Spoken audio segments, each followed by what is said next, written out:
Oh, hi. Hey, how you doing there? Glad you came by. I was just remembering that story you told me. Wonderful story. As I remember you were telling me, a friend of yours was has a university at a class and teaches accounting class.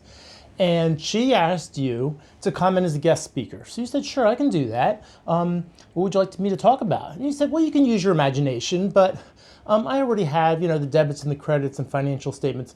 Perhaps something of a more useful business kind of practical experience. And you said, yeah, sure. So you came in and your presentation was, you were telling me your presentation was, yes, we want to keep profit margins up and we want to maximize profits. That's great. Sometimes, though, we don't want our numbers to drive a decision which would cannibalize our business, our main product line, or change our consumer behavior.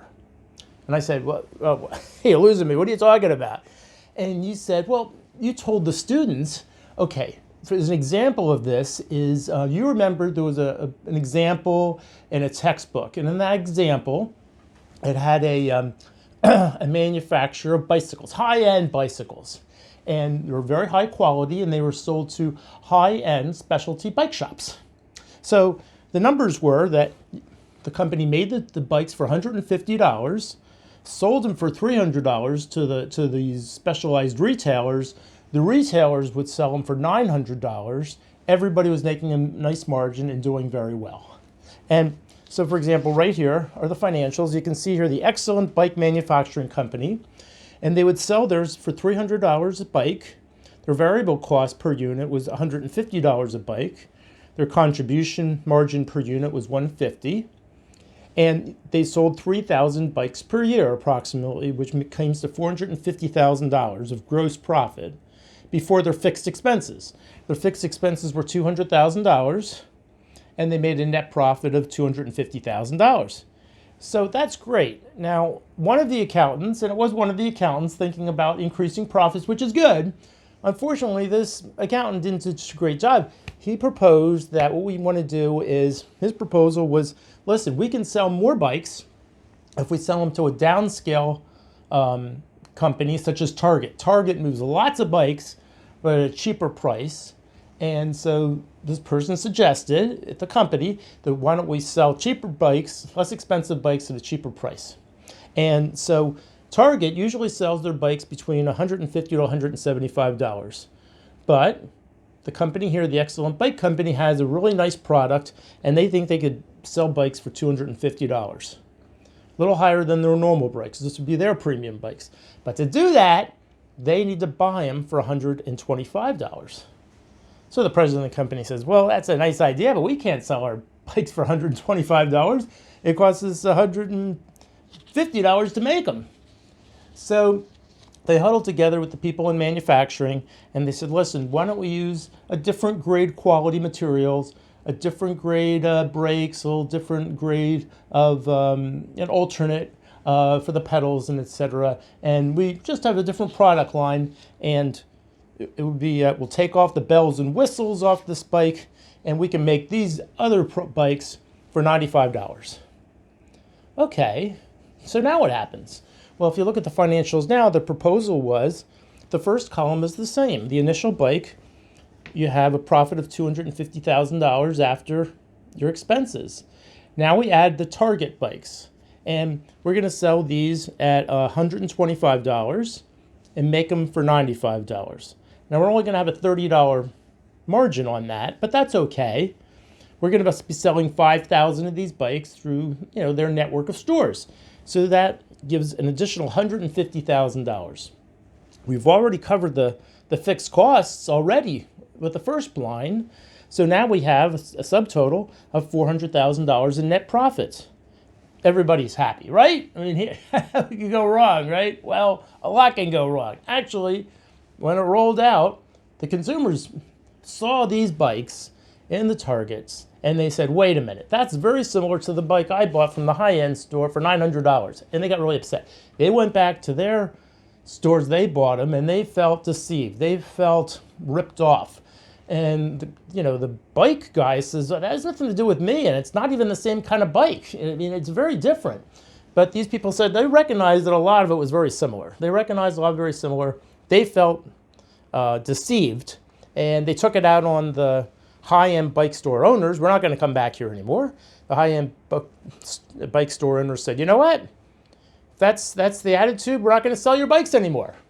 So now, all of a sudden, this excellent bike company lost their contract with the premium bike stores because it alienated the customers. So now let's take a look at our profit margins. Okay, well, here we have the excellent bike manufacturing company.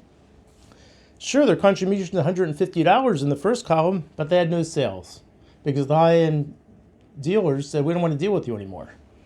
They're stuck with selling everything to Target.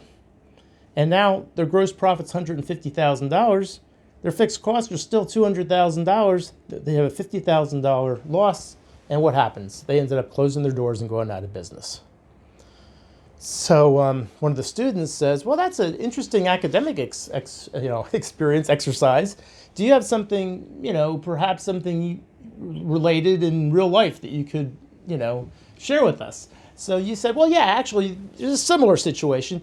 You used to work at this business complex, at an office complex in a business, and there was this great little restaurant. They sold French pastries. They sold soups and sandwiches and salads, and they also had these wonderful pastries and cookies, really good. So you were telling me you used to go there for lunch almost every day. You get yourself a sandwich, and then sometimes you get yourself one of their nice pastries. Then all of a sudden, after doing that for a while, you saw a sign went up. And it said, baked goods, 50% off after 4 o'clock. Now, the place closes at 5 o'clock. A lot of the businesses around there closed at 5.